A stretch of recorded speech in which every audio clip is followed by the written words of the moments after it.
Dia adalah Rocky Gerung. Sebagian orang melihatnya sebagai seorang intelektual, produk dari tradisi filsafat yang panjang, yang berbicara dengan logika dan menyerang dengan argumen. Namun bagi sebagian yang lain, ia bukan lebih dari sekedar provokator yang piawai memainkan kata-kata, membingkai realitas, dan seringkali berdiri di batas tipis antara analisis dan agitasi. Pertanyaannya bukan lagi apakah ia benar ataupun salah, melainkan bagaimana ia bisa terdengar begitu meyakinkan bahkan ketika pendapatnya diperdebatkan. Sama-sama membedah apakah Rocky Gerung adalah seorang pemikir yang membawa rasionalitas ke dalam ruang publik, atau justru seorang pemain retorika yang memahami satu hal yang sering dilupakan banyak orang, yaitu bahwa dalam politik yang paling menentukan bukan siapa yang benar, melainkan siapa yang mampu membuat orang lain percaya bahwa dirinya benar.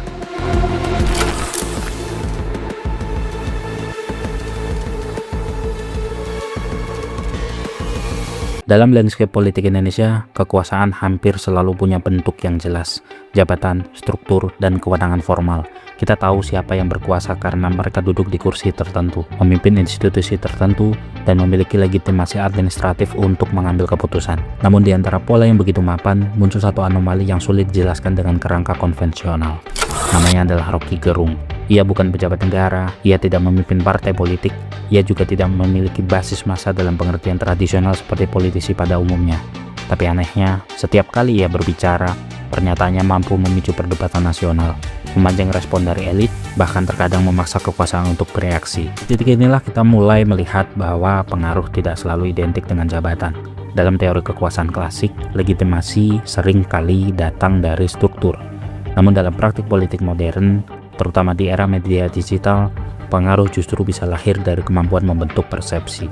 Dan disinilah posisi Rocky menjadi sangat unik.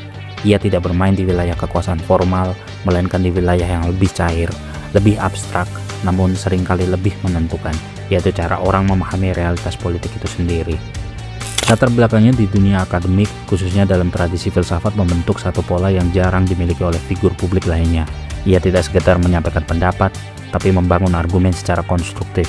Ia tidak hanya menjawab, tetapi juga mempertanyakan. Dan dalam banyak kesempatan, ia justru memutar arah diskusi, dari sekedar apa yang terjadi, menjadi bagaimana kita memahami apa yang terjadi. Disinilah letak kekuatan Rocky. Jika sebagian politisi berusaha meyakinkan publik melalui program, citra, atau kekuasaan institusional, maka Rocky Gerung menempuh jalur yang berbeda.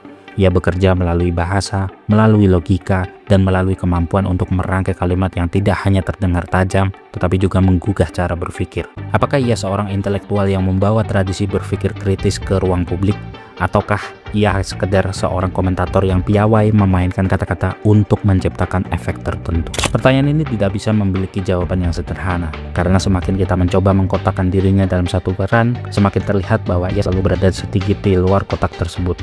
Dan mungkin justru disitulah letak pengaruh terbesarnya, bukan sebagai bagian dari kekuasaan, tetapi sebagai sesuatu yang terus mengganggu, mempertanyakan, dan dalam banyak kasus membentuk cara kita melihat kekuasaan itu sendiri. Untuk memahami cara berpikir Rocky Gerung, kita tidak bisa hanya melihat apa yang ia katakan di ruang publik. Kita harus mundur ke belakang, ke tradisi intelektual yang membentuknya. Latar belakangnya di dunia filsafat, khususnya dalam lingkungan akademik, bukan sekedar identitas, tetapi fondasi dari seluruh pola berpikir yang ia tampilkan hari ini. Filsafat dalam pengertian klasik bukan tentang jawaban, melainkan tentang cara mempertanyakan. Dan di titik inilah kita mulai melihat benang merahnya. Dalam tradisi Socrates, berpikir dimulai dari keraguan. Ia tidak mengajar dengan memberi jawaban, tetapi dengan mengajukan pertanyaan yang mengguncang asumsi lawan bicaranya. Metode ini yang dikenal sebagai dialektika, bertujuan bukan untuk memenangkan debat, tetapi untuk membongkar keyakinan yang tidak pernah benar-benar diuji. Pola ini terlihat jelas dalam gaya Rocky. Ia jarang memberi pernyataan yang benar-benar final, tetapi lebih sering melempar pertanyaan balik yang memaksa orang lain berpikir ulang. Namun bertanya saja tidak cukup. Disinilah peran Aristoteles menjadi sangat penting. Jika Socrates mengajarkan bagaimana meragukan, maka Aristoteles mengajarkan bagaimana menyusun keraguan itu menjadi argumen yang terstruktur. Logika dalam kerangka Aristotelian adalah alat untuk memastikan bahwa sebuah kesimpulan lahir dari premis yang konsisten. Dan Rocky dalam banyak kesempatan menunjukkan kecenderungan ini. Ia merangkai pernyataan bukan sebagai opini lepas, tetapi sebagai rangkaian logika yang tampak utuh, setidaknya di permukaan. Di dalam ilmu hukum ada prinsip pacta sunt servanda, a pact must be served. Tahu prinsip itu? Dalam ilmu hukum, pakai bahasa Inggris, a pact must be served. Namanya pacta sunt servanda. Perjanjian harus diucapkan. Saya akan terangkan pakai dalil hukum, a pact must be served.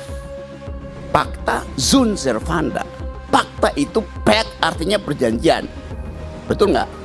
Sun artinya jangan sampai, bener nggak? Salah. Baru gua makanya udah salah. Sun itu artinya must, bukan sebaliknya. Ya bagaimana sih mau terangin dia sedungu ini? Kombinasi antara dua tradisi ini, bertanya ala Socrates dan menyusun argumen ala Aristoteles, menciptakan satu gaya yang khas. Ia tidak hanya mempertanyakan, tetapi juga mampu membingkai pertanyaan itu dalam struktur yang terdengar masuk akal. Hasilnya adalah sebuah cara berbicara yang sering kali terasa tajam, sistematis, dan sulit dipatahkan secara spontan. Inilah letak tantangannya. Logika yang kuat tidak selalu berarti kebenaran yang mutlak. Sebuah argumen bisa tersusun rapi, tetapi tetap bergantung pada premis yang bisa diperdebatkan. Dan di titik ini, cara berpikir Rocky menjadi menarik sekaligus problematis. Ia tidak selalu menawarkan kebenaran, tetapi hampir selalu menawarkan kerangka berpikir yang memaksa orang lain untuk bereaksi. Dengan kata lain, kekuatan utamanya bukan pada apa yang ia yakini, tetapi pada bagaimana ia membuat orang lain mempertanyakan apa yang mereka yakini. Memang sebetulnya alam itu hanya memfasilitasi laki-laki dengan kemampuan untuk satu kali ngeceret, nggak bisa dua kali ngeceret loh. Saya bisa. Secara teknis. Enggak lah. Nah, lu pakai obat pasti.